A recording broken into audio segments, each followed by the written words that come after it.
wake up on a Thursday morning and it's going to be a relaxing day. You're sitting there having a cup of tea and suddenly you hear press conference at the Bernabeu. Here, Florentino Perez comes out. No one knows the subject. Eh? So let's explain. So the reason for this press conference is this morning. Oh, he's got it. He'll be back in a minute. The reason for this press conference was this morning. The best-selling newspaper in Spain, Marca, publishes this headline: Presidente, in June, either Mourinho or us. In other words, if he stays, we go. Ultimatum. Florentino's come out today to say it's not true, in a relatively in a strong and quite aggressive press conference. So the question is, why? Because he doesn't normally talk. That's the first point to make. Let's talk. Let's clear.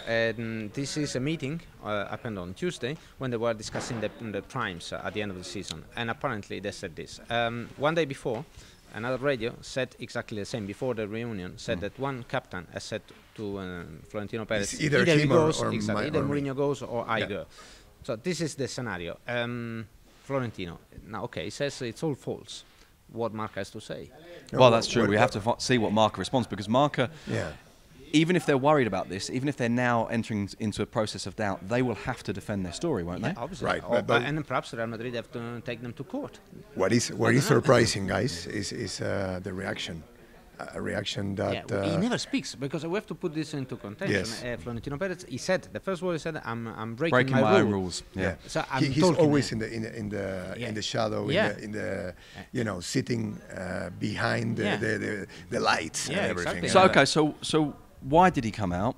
Why was he so aggressive? Is not quite the right word, but why was he so strong? He was reaffirming his power. I think he committed a mistake. He gave too much power to Mourinho, and now he's scared also because there are elections in June. So he had to do something, and he said, "Okay, here am I." No, and he doesn't want other voices to take the image of the club. I think right now there's an election coming. He needs to show himself for the media and to the supporters that are going to vote him, to the socios, that he's a strong figure. I think there's a key factor there, isn't there? That there is a part of those Madrid fans, a part of Madridismo, that has been calling on Florentino quite aggressively, actually, calling on him to take a step up and to challenge the media and to take them on and to not allow what they see as an anti-Madrid campaign. And he today talked a lot about. He said things like, for example, he said, "We won in the Copa del Rey and some people don't seem to like it.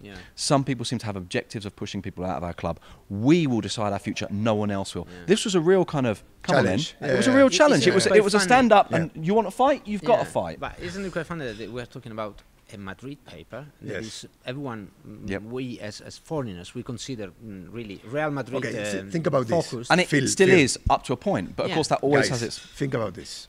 Before today, who was the voice of Madridismo? Who was the voice? The stronger voice? Mourinho. Well, except that Mourinho has stopped talking. Except that Mourinho has stopped talking. Now there's not only one voice. No, exactly. Now there's not only one voice. There's a president that speak up and challenges and talk about what Mourinho used to talk one day ago.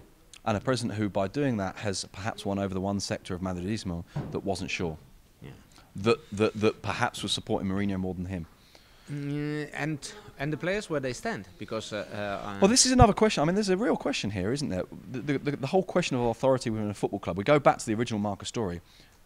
Who are the players to put down an ultimatum like that, assuming it's true? And obviously Florentino said it's not. But we are in a position where the question mark of authority is a really important one, particularly at this club, where we've seen those kind of political battles before. The players are showing great unity. 3 days ago, Khedira said now the dressing room is very united. We've spoken and we come to an agreement. We're led to think is that there's unity without Mourinho. Is it true or not? Another very quick point before time runs out on us. Florentino said he was here to talk about this story and this denial and nothing else. When he was pushed on those other questions, will Mourinho continue? How do the players feel? What's Mourinho said about this? Nothing. So we haven't actually been enlightened. No. What we've been told is this story is false. We haven't been told anything else, which is natural, but it does leave us in the dark still. When I asked about the other story, the one that came out in the radio, I asked it personally. He didn't answer. He didn't say it's false. So maybe he didn't know about it. To be honest, I didn't know about it. But that doesn't mean that obviously I don't know everything. But it's very strange because the radio program is big, is huge, I don't know. But anyway, gong. Gong.